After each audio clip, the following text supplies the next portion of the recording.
मनीष कश्यप पर भी हो गया है। और ये लोकतंत्र की दुहाई देते हैं और लोकतंत्र का जो चौथा स्तंभ होता है वो उस पर इन्होंने प्रहार किया है। ये सरासर गलत है और इसके लिए मनीष कश्यप जी पर जो प्राथमिकी दर्ज हुई है उस प्राथमिकी को वापस लेते हुए उनकी जो प्रतिष्ठा धूमिल हुई है उसके लिए बिहार सरकार को माफ़ी मांगनी चाहिए।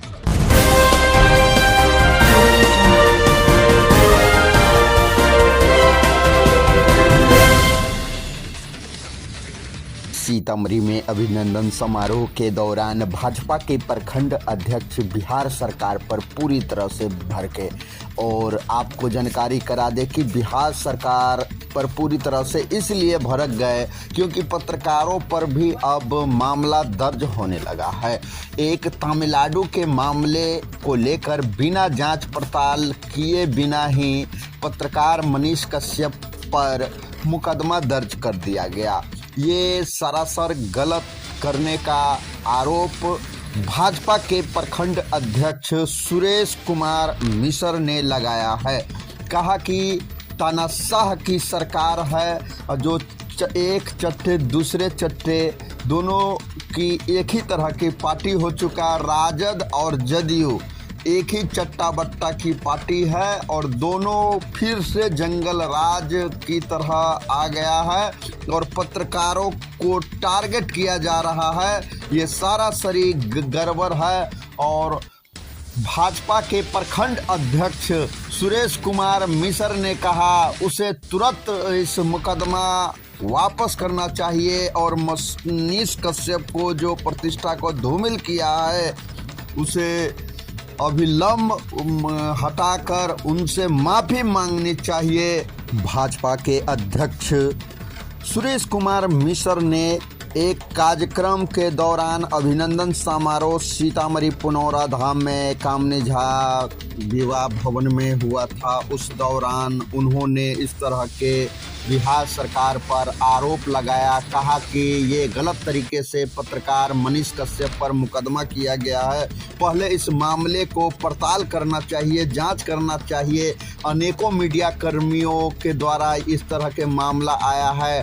हालांकि मनीष कश्यप ने कोई भी गलत वीडियो नहीं चलाया है और एक गड़बड़ी जबरन तरीके से उन पर मुकदमा किया है। और क्या कहे आइए उन सुनाते हैं उन्हीं के जुबानी। गलत तरीके से जो सोशल मीडिया के जो पत्रकार साथी है या जो प्रिंट मीडिया के पत्रकार है इन सभी पर बिहार सरकार के द्वारा जो प्राथमिकी हो रहा है इस संबंध में क्या कहिएगा और गलत तरीका से केस हो रहा है? ये नीतीश जो मनीष कश्यप पर भी हो गया है। नीतीश अपने पार्टी में किसी को सुनते नहीं है तो ये जो मानसिकता है तानाशाही की उसका असर तो पड़ेगा कहीं न कहीं। और ये लोकतंत्र की दुहाई देते हैं और लोकतंत्र का जो चौथा स्तंभ होता है वो उस पर इन्होंने प्रहार किया है। ये सरासर गलत है और इसके लिए मनीष कश्यप जी पर जो प्राथमिकी दर्ज हुई है उस प्राथमिकी को वापस लेते हुए उनकी जो प्रतिष्ठा धूमिल हुई है उसके लिए बिहार सरकार को माफ़ी मांगनी चाहिए। में अलग अलग चुनाव लड़े, दोनों का संस्कृति एक है, कल्चर एक है, दोनों का निर्माण एक ही विचारधारा से हुआ है, इसलिए दोनों के बारे में विशेष कहना कुछ नहीं है। नीतीश कुमार जी को बीच में कुछ दिनों के लिए सद्बुद्धि आई थी जो भाजपा के साथ सरकार बनाकर इस राज्य के लिए विकास का काम उन्होंने किया था भाजपा के माध्यम से, लेकिन अब फिर से उन्हें कुबुद्धि आ गई है और भाजपा से अलग होकर राष्ट्रीय जनता दल के साथ सरकार बनाकर बिहार को जंगल राज में पुनः वापसी कराकर गर्त में धकेलने का काम नीतीश जी ने किया है। इसके लिए बिहार की जनता नीतीश कुमार जी को कभी माफ़ नहीं करेगी। और अभी जो तत्काल चुनाव हुआ है, कोढ़नी का चुनाव रहा हो या और भी जो उपचुनाव हुए हैं, जनता ने दिखा दिया कि क्या है।